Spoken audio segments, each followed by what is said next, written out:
Mirëmëngjesi shikues të nderuar, jemi me lajmet orës 9. Ekipet mbrojtëse të ish-krerëve të UÇK-s, Hashim Thaçi, Kadri Veseli, Recep Selimi e Jakub Krasniqi, që po gjykohen në Hag për krime lufte, do të vazhdojnë edhe sot me paraqitjen e fjalëve përfundimtare. Atë pritet ta përmbyll mbrojtja e Recep Selimit, ku më pas do të nisë edhe ajo e Jakub Krasniqit.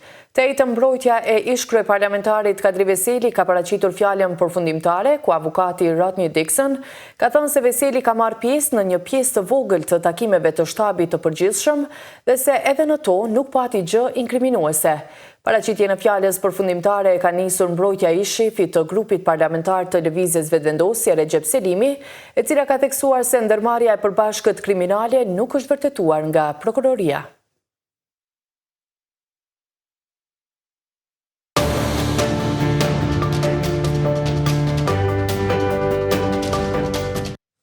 Kuvendi i Kosovës ka miratuar me 90 vota një rezolut përmes së cilës ka kërkuar nga dhomat e specializuara dhe zyra e prokurorit të specializuar në Hag që të ushtrojë proces gjyqësor të drejtë ndaj ish-udhëhecëve të ushtrisë qlirimtare të Kosovës. Deputetët e Lidhjes Demokratike të Kosovës nuk morën pjesë në votim, pasi një kërkesë e tyre për të shtuar një pikë në përmbajtje nuk u pranua. Në prezantimin e përmbajtjes, deputeti i Partisë Demokratike të Kosovës, Përparim Gluda, ka thënë se rezoluta është hartuar nga ekspertë të pavarur. Pas leximit të përmbajtjes, shefja e grupit parlamentar të LDK-s, Jehona Lushaku, u shpreh se ka pasur dakurdim vetëm që rezoluta të vihet në rendite e jo dakurdim për përmbajtjen e saj. Pas kësaj, Gluda u shpreh se nuk ka ndryshim të përmbajtjes dhe kuvendi me 90 vota për e miratoi përmbajtjen e plot. Kundër votoi deputeti i Lëvizjes Vetëvendosje Fatos Geci. Në votim s'ishte as lista serbe.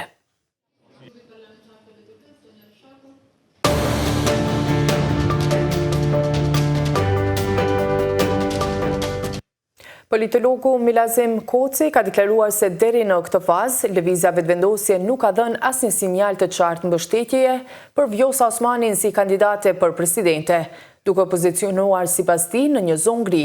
Të njëjtën në interaktiv të KTV-s, Koci ka thënë se ndonse në një pjesë të opinionit publik dhe të simpatizantët e Vetëvendosjes është supozuar se Osmani do të ishte favoritja për postin e presidentës, deri më tani nuk ka pasur deklarime të qarta nga zyrtarët e kësaj partie.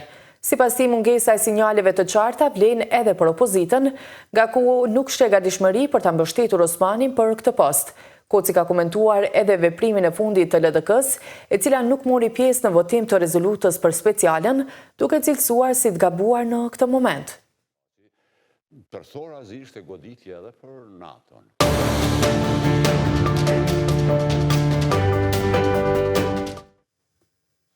Ish-kryeministri i Norvegjisë Torbjørn Jagland po hetohet për korrupsion të rëndë për shkak të lidhjeve të tij me financierin Jeffrey Epstein i dënuar për krime seksuale ndaj të miturve.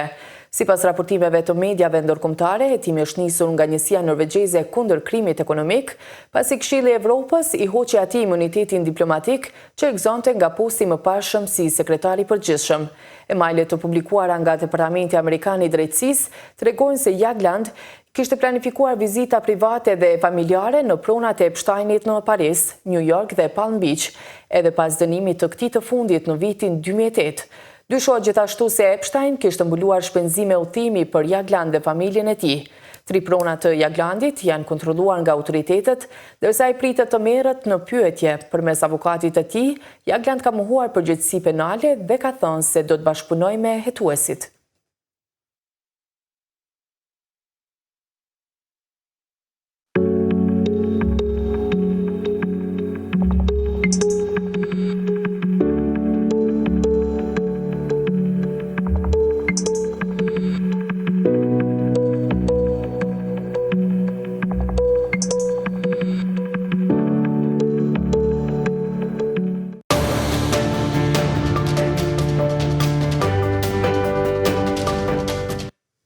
Shikues të nderuar, kaq kishim përgatitur për këtë edicion të lajmeve. Ju falenderojmë për vëmendjen. Mirupafshi.